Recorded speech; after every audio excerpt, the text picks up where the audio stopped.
از همه شما خواهش میکنم که همتان در خانه ها نوار معراج داره. در جمعه هایی که سالهای پیش ما صحبت داشتیم، اگر نداشته باشه در سایت اینترنتی ما درای خصوصا موضوع معراج گیره گوش کنه تا اینکه عقیده شما در باب معراج مستحکم شود. و بازم میگم امروز دشمنای اسلام بسیار حرکت دارن شما را و فرزندای شما را از اسلام جدا کنن، از پیغمبرتان جدا کنن، از قرآن جدا کنن. الان اگر یگان توی رقص و بازی میشد در اینجا میکروفون ممکن بود تا ساعت 3 شب میزدن، کسی کار نداشت. اما به خاطر قرآن و حدیث رسول اکرم اجازت نیست رادیو مونن. این است دموکراتیا، این است آزادی. اینشان برن خبر به پرزیدنت رسانه کن. بنابر عزیزان من گوش اندازه معراج تماشا کنیم. برای آن تاکید میگیم مسئله عقیده است. شاید یک کس شما را درباره معراج میپرسه از روی نادانی تا میگه دروغ است، والله میشه کافر، میشه زناتان طلاق، میشه از ایمان جدا. خداوند عذر قبول نمیکنه. شما فردا در پیشگاه خدا نمیتونه گویه که من نفهمیدم و ندانستم. این خدا قبول نمیکند از ما. هر مسلمان وظیفه دار جستجو کنه یا به احکام دینش از خود کنه. بنابر سایت ما در الحمدلله در باب معراج من چند سال پای در پای صحبت مفصل دارم. ایشان مولا محمود جان داره. همون یک بار بچه ها تانقیدی گوش کنه. والله من غم مسلمانی تا نمیخورم و الا همه شما هم که دوزخ روه به خدا زیان نمیرسه. خدا به حضرت موسی گفت که ای موسی این تکفروا انتم و من فی الارض جمیعا فان الله لغنی حمید. ای موسی اگر با تمامی بنی اسرائیل تو کافر شویم به من زیان نمیرسه. ما هم امت محمدی هم ما هم کافر شویم به خدا زیان نمیرسه. لیکن باید ما بیدار شویم. ما باید دین ما نشناسیم، عقیده ما ندانیم که پگه آتش دوزخ ما طاقت نداریم. والله این کامل بگزاده ها ناتغری میگویند زنده شدن هست، جواب دادن هست. او خدای حکیم که این عالم با این عظمت آفرید خیال میکنه که کامل زنده نمیکنه. خیال میکنه که اینا رو بازیچه آفرید. یک حکومت ضعیف و ناتوان یگان چیز بهوده نمی آفرو، یا سیمنزوات بهوده نمی آفره. خدا این موجودات و این بشریت به هیچ آفرید. از اینها یگان غرض نداره.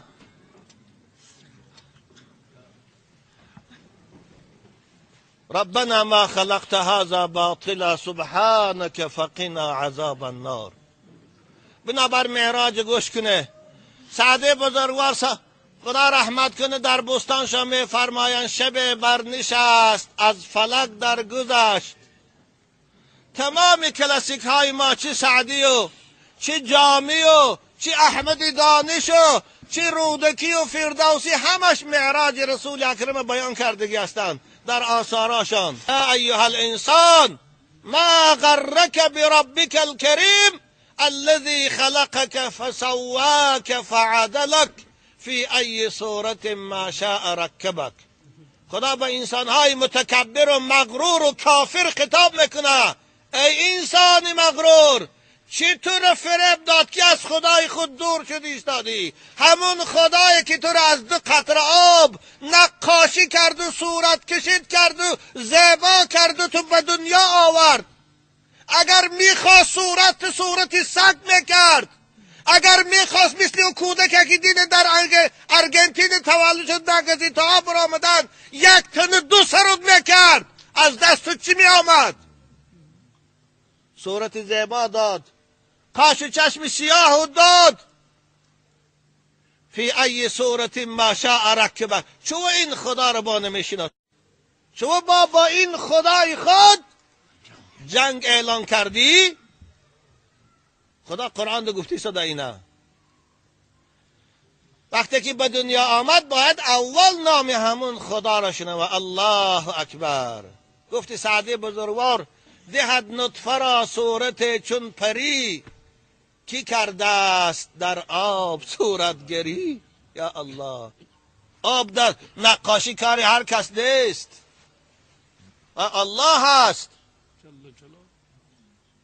الله هست، خدا هست که دو قطره آب در رحم خردکه کی مادر، در اون جایی که نه چراغ است و نه پروژکتور، در اون جایی که نه پرده سفید است و نه کاغذی سفید، نه روشکه است و نه قلم، نه پلمستر، صورت کشیش میکنه. چشم در جای خودش، قاش در جای خودش، گوش در جای خودش، دهان در جای خودش. یا الله، یک تش ناتقری نمیبیا. رسام ها برای یه رسم کشیدن 10 بار ورقش میدارن میپرتا، باید تشخیص رو میبرم. یا الله، دهد نطفه را صورت چون پری، کی کرده است بر آب صورتگری. بنابر باید نام این خدا را شنوه. الله اکبر. فایده از آن عزیزان من این است که پیغمبر خدا میگویند کودک نوزاد وقتی که تولد شد در گوشش از آن گویم از ضرر جنها امین میمونه. امروز کسلی های روحی ببینید سر تا سر قریب جمهوری ما فرا گرفته است. هر روز یک دو تا دیوانه مسجد ما میبیا. برای خاطر چیست؟ برای خاطر این که اذان از خانه های مسلمان ها گم شد. اذان در گوش نوزادهای و در تولد خانه تولد میشد. اول کلمه که بشنو یابتوای متعذبان خواهرای شفقت. اذان نیست. با میشه کسلی چی روحی، با میشه کسلی دیوانه، با میشه کسلی جنوره، با میشه کسلی پریپاتکا. این است. من که امروز ای مسیطا هم اذانا منو من کردیان. پگه صاحب اذان پیش ده چی میگوی این من کننده؟ خدا پگه اینا رو میپرسه که چو صدای منه الله اکبر من کردی، چی میگویم؟ من نمیدانم اینا چی میگفت باشن. در پیش یک حاکمایی که مثل خوشان یک انسانی ضعیفن جواب دادن دهنشان پیش نمیره. در پیشگاه خالق آسمان و زمین چی میگفت باشن من نمیفهمم. هر پدر و مادره که بچهش قرآن خوان میکنه، دخترش قرآن خوان میکنه، خداوند روز قیامت بر سر او تاج میگذاره که از دردانه های او نور آفتاب خیره میشه.